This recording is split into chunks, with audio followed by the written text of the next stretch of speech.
రేవంత్ రెడ్డి గారు అయితేనే మీరు ఇద్దరు పాలమూరు జిల్లాకు చెందిన వారు ఎక్కడి నుంచి వచ్చారు అంటే మీ ఇద్దరి మధ్య ఎందుకు ఆ విధమైన సఖ్యత లేదు ఎందుకు జిల్లాలో సఖ్యత లేకపోవడం అంటే అంత మీరు ఇద్దరు సఖ్యత ఉంటే కూర్చొని మాట్లాడుకుని పార్టీని బలోపేతం చేయడానికి ప్రయత్నించేవారు కదా సఖ్యత is difference mentality is different సఖ్యత అనేది 100% ఉంది ఆయన ఆలోచన చేసే విధానం వేరు కావచ్చు మేము ఇచ్చేటువంటి సలహాలు సూచనలు కానీ మేము ఆలోచన చేసేటువంటి విధానం కానీ డిఫర్ కావచ్చు సఖ్యత ఉన్నప్పుడు విధానాలు కూడా సరిపోయేటట్లు ఒకరికొకరు అడ్జస్ట్ అవ్వాలి కదా అది కావాలి కదా అది కావాలంటే మొదటి నుంచి అట్లా ఉండడం కావాలా అటువంటి కాదు కదా రేవంత్ రెడ్డి తెలుగుదేశంలోకి వచ్చి కానీ ఈ యొక్క సిద్ధాంతపరంగా తెలుగుదేశాన్ని అధికారంలోకి తేవాలనేటువంటి పోరాటంలో కానీ సరే ఆయనకు అవకాశం భగవంతుడు ఇచ్చాడు చంద్రబాబు నాయుడుకి ఇచ్చారు ఆ నాయకత్వం కానీ ఈ 4-5 ఏళ్ళలో వచ్చింది మేము దాదాపు 30-35 ఏళ్ళ నుంచి మేము కంటిన్యూటీలో ఉన్నాం అదే లెవెల్లో ఉన్నాం అట్లే ఉన్నాం మాకేం ముఖ్యమంత్రి కావాలనో మంత్రి నేను నా చంద్రబాబు నాయుడు గారికి నేను డెఫినెట్గా అనుయాయిని ఐ మీన్స్ ఫాలోవర్ ఆయన ఆంధ్రప్రదేశ్లో ఉండని ఇక్కడ ఉండని ఎన్టీ రామారావు గారు చంద్రబాబు నాయుడు ఆ రెండు ఫ్యామిలీస్కి ఉన్నటువంటి నాకు అటాచ్మెంట్ బట్ నేను లబ్ధి పొందాలని కాదు ఏనాడు మరి నేను ఎమ్మెల్యేగానే నాకు టికెట్ ఇస్తే వచ్చింది కార్యకర్తలు అక్కడ కోరితే ఇచ్చారు వారు కూడా గెలుస్తారని ఇచ్చారు తప్ప వేరే కాదు కానీ మేము ఎప్పుడూ అడ్వాంటేజ్ అవకాశం తీసుకోవాలి మంత్రి ముఖ్యమంత్రి అయిపోదాం అనేటువంటి ఆశలు మాకు లేకపోయేది జనంలో ఆ రకంగా రావాలా ఇప్పుడు చంద్రబాబు నాయుడు గారు లేకపోయేసరికి ఈ లోపల సరే ఎవరెవరు కావాలనే కోరిక ఉండడం సహజం కానీ ఆ కోరికకు తగినట్టుగా ప్రవర్తించకపోవడం అనేది కష్టతరంగా ఉంది చంద్రబాబు నాయుడు గారి పడ్డ కష్టంలో 10% కష్టం పడ్డా 50% కష్టం పడ్డా అధికారం సుదూరంలో ఉంది మాకు ఇక్కడ కానీ ఆ కష్టం ఎందుకు పడలేకపోతారు అంటే $1 మిలియన్ క్వశ్చన్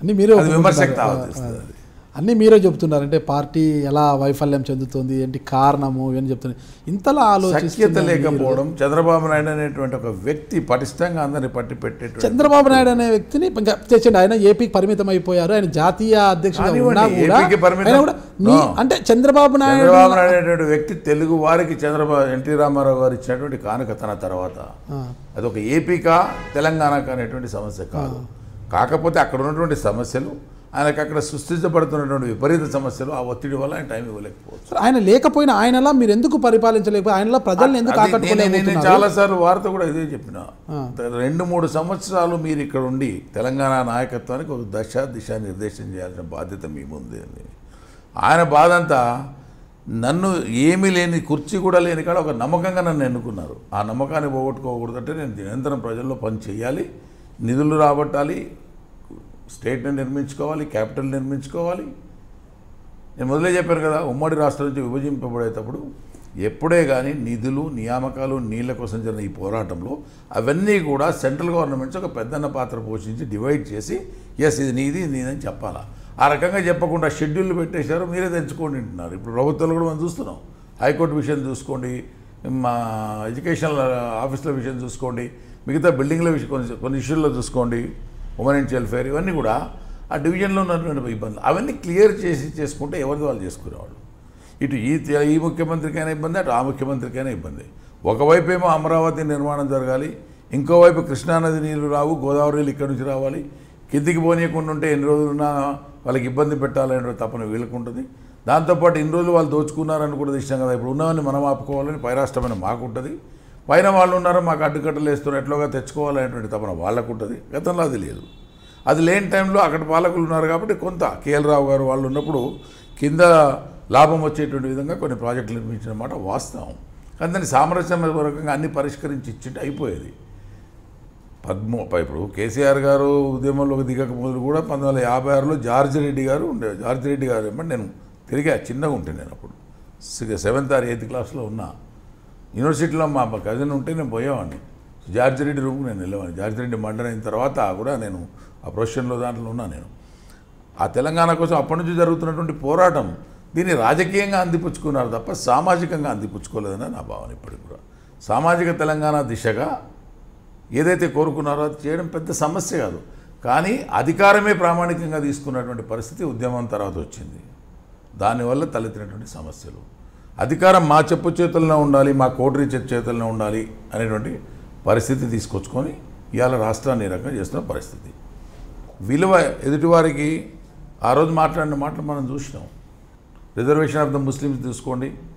షాద్ నగర్లో మాట్లాడుతూ ఇదే ఈనాటి ముఖ్యమంత్రి ఆనాటి ఉద్యమ నాయకత్వం వహించిన ఆయన 4 నెలల్లో 12% रिजर्वेशन अगर मैं नहीं दिया तो केसीआर नहीं बोलना मेरे को, और पूरा देश देखेंगे कि ये परसेंटेज 12% कैसा दे सका केसीआर, और पूरी देश वो फॉलो करेंगे అన్నాడు. अब क्या फॉलो करना 3 साल के बाद?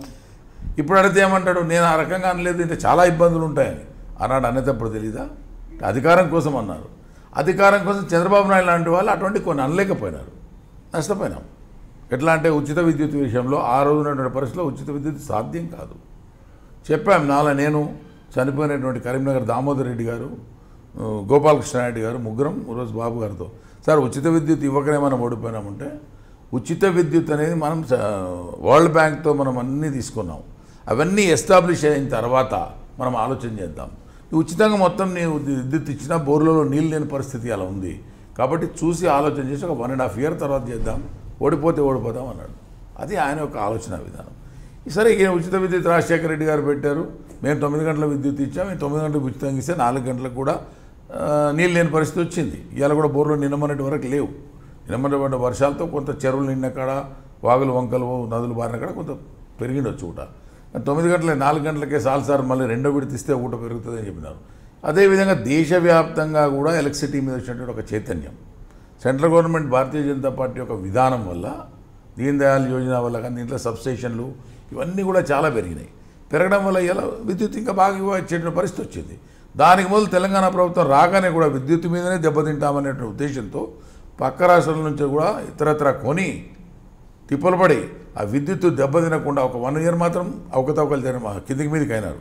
ఆ తర్వాత సెట్ చేసుకొని ఇచ్చేటువంటి ప్రయత్నంలో సఫలీకృతమైనారు, కాదనలేని సత్యం అది. ఎందుకంటే ఇవ్వకపోతే ప్రభుత్వం మీద చెడపేరు వస్తుందని ఉన్న బడ్జెట్ అంతా ఇచ్చినారా, ఎవరినైనా అడుక్కొని తెచ్చినారా, దట్ ఈజ్ ఇమ్మెటీరియల్. రాష్ట్ర ముఖ్యమంత్రిగా కేసీఆర్ దాన్ని ఇచ్చినాడు.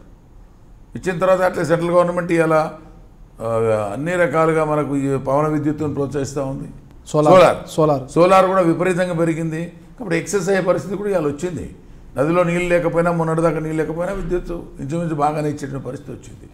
అది successful of the central state governments coordination కావచ్చు. అటు ఆంధ్రప్రదేశ్లో అయితే మిగులు విద్యుత్ కూడా వచ్చేసింది. కాబట్టి అది ఆ రకంగా సక్సెస్ అయినాం. ఇవన్నీ కూడా కరెక్ట్గా డివైడ్ చేసి కనుక ఆ రోజు ఇచ్చుండింటే తెలంగాణ రాష్ట్రం కానీ అటు ఆంధ్రప్రదేశ్ కానీ ఇంకా సామరస్యంగా బాగుపడేవి.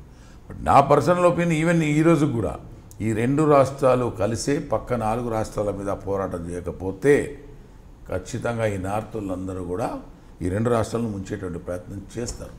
ఏ విధంగా? అది కృష్ణానది పరివాహం కావచ్చు, గోదావరి పరివాహం కావచ్చు. దీనివల్ల వచ్చే నీటిని ఎన్నో వందల అడ్డుకట్టలు వేస్తూ ముందుకు పోతున్నారు. కలిసికట్టుగా పోరాటం చేసి వచ్చిన నీటిని అన్నదమ్ములమే, నిన్నటిదాకా అన్నదమ్ములమే, నీళ్ళ కోసం పోరాటం చేసుకున్నాం. దానికోసమే తెలంగాణ అన్నప్పుడు వాళ్ళకు పోకూడదని ఏం లేదు. వాళ్ళ వాటా వాళ్ళకు, మన వాటా వాళ్ళకు, కొంచెం హెచ్చు తగ్గు కూర్చొని మాట్లాడుకొని సరి చేసుకోవాలి. కానీ దాన్నే రాజకీయం కోసం వాడుకునే విధానం చేసుకుంటే దానికి ఎవరేం చేయాలి? Please subscribe I dream.